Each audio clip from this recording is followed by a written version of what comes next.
Hello hello. Alors aujourd'hui je vais vous faire une vidéo sur un sujet qui me tient à cœur, c'est pourquoi est-ce que je suis contre l'épargne pour les enfants. Alors là il y a déjà toutes les mamans. Non, mais tu es vraiment une mère indigne. Tu ne vas pas épargner pour ton enfant. Ne vous inquiétez pas pour mon fils. Ne vous inquiétez pas du tout pour lui. Alors, pourquoi je vous fais la vidéo aujourd'hui? Là, vous voyez, j'ai mes petites notes parce que je vais essayer de ne pas oublier. Parce qu'il y a une abonnée qui m'a posé la question, mais pourquoi t'es contre? Et c'est vrai que j'ai jamais vraiment formulé le pourquoi, peut-être du comment. En tout cas, je pense que je vous ai déjà donné plein d'indices, mais je me suis dit que ce serait bien peut-être de faire une vidéo avec les différents arguments auxquels je pense. Donc, je les ai notés et je vais vous les énumérer. Alors la raison numéro 1, c'est que vous le faites absolument pour la mauvaise raison et votre vraie raison, c'est que c'est pour vous donner bonne conscience parce que vous avez l'impression que ça fait de vous un parent responsable qui pense à l'avenir de son enfant, etc.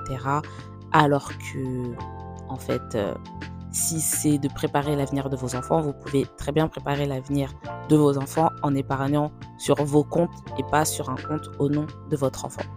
En plus, c'est doublement hypocrite pour les personnes qui disent « Ah non, mais moi quand l'épargne est sur le compte de mon enfant, au moins j'ai des scrupules à y toucher. » Arrêtez.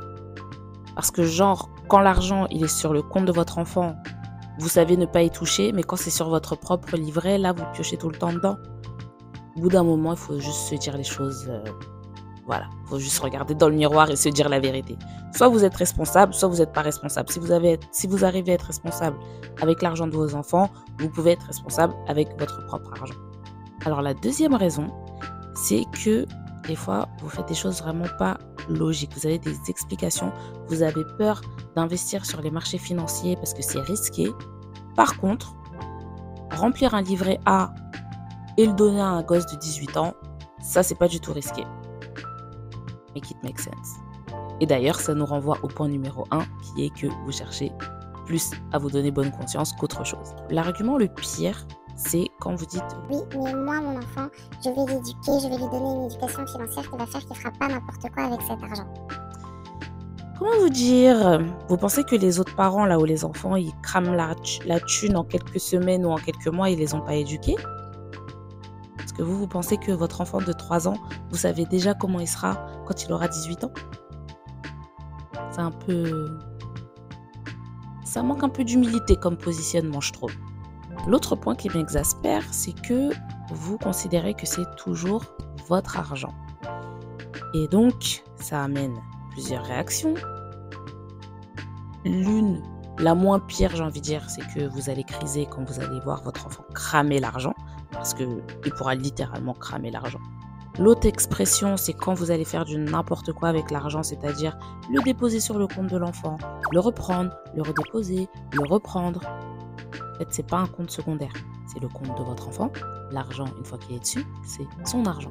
Vous n'êtes pas censé piocher dedans, même si c'est pour acheter des choses pour lui ou pour elle. Donc, si vous avez besoin de cet argent pour acheter des choses, gardez-le sur votre compte, pas sur le compte de votre enfant. L'autre point qui m'amène, en fait, c'est au croisement entre le fait que vous pensez que c'est toujours votre argent et le truc de la bonne conscience, c'est que vous avez des plans pour cet argent. Vous dites oui, Ça va servir à mon enfant pour faire ci, pour passer son permis, pour acheter une voiture, pour payer ses études, pour faire ci, pour faire ci, pour faire là. Sauf que tout ça, c'est des choses que vous pouvez payer vous-même. Donc en fait, pourquoi mettre l'argent, encore une fois, sur le compte de votre enfant? Vu que le jour où votre enfant a besoin de passer son permis, vous pourrez toujours aller sur votre propre compte pour payer le permis. Au moins, vous savez à quoi ça va servir si vous avez déjà des plans pour l'argent de la personne. Autre point, en vrai, fiscalement, c'est plus intéressant d'aider vos enfants avec votre argent pendant qu'ils font leurs études que de leur donner l'argent, mettre de côté pendant 18 ans et qu'ils payent par eux-mêmes. Parce qu'il y a des choses qu'on peut défiscaliser. Et donc, économiser encore plus. Mon dernier point, c'est que vous êtes toujours dans l'exagération.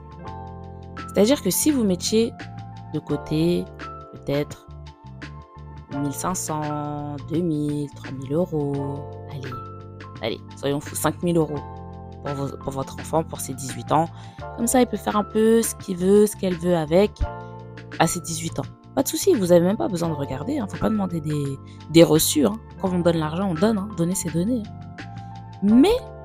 Mais, vous, non, vous allez remplir des livrets A. Des fois même mettre plus que l'argent sur le livret A. Et le pire de tout, c'est que des fois, vos enfants ont plus de patrimoine que vous. Ils ont plus d'argent sur leur livret que vous. Donc là, vraiment, il s'agirait de doser les personnes qui ont des PEL pour leurs enfants, sachant qu'il faut mettre minimum 45 € par mois. Si vous avez 2 gosses, on est déjà 90 € par mois, minimum. Et vous, alors que vous devez payer l'école, les vacances, les factures, peut-être une formation professionnelle pour améliorer votre situation, vous allez mettre finalement plus d'argent sur le compte de vos enfants que sur votre compte. Ou dans des proportions qui ne sont pas logiques. Vous allez mettre 100 € dans le compte des enfants et vous mettez 200 €. Mais non, en fait. Les enfants n'ont pas de facture à payer. Ou j'ai loupé un épisode. Donc, oui, je suis contre l'épargne pour les enfants. Alors quand je dis pour les enfants, bien sûr, c'est à leur nom. Et je pense qu'il vaut mieux épargner au nom des parents pour maîtriser la façon dont l'argent sera utilisé, puisque c'est quand même vous qui travaillez pour aller gagner cet argent-là. Rien ne vous empêche de mettre bien sûr des sous de côté au nom de votre enfant, mais mettez un montant qui soit raisonnable en fait. Un montant où n'importe quel enfant de 18 ans sera hyper content de l'avoir sur son compte pour pouvoir faire X, Y ou Z. Et sans se justifier, sans avoir à expliquer, sans avoir à être réprimandé si ça ne se passe pas comme vous l'aviez imaginé dans votre tête. Voilà.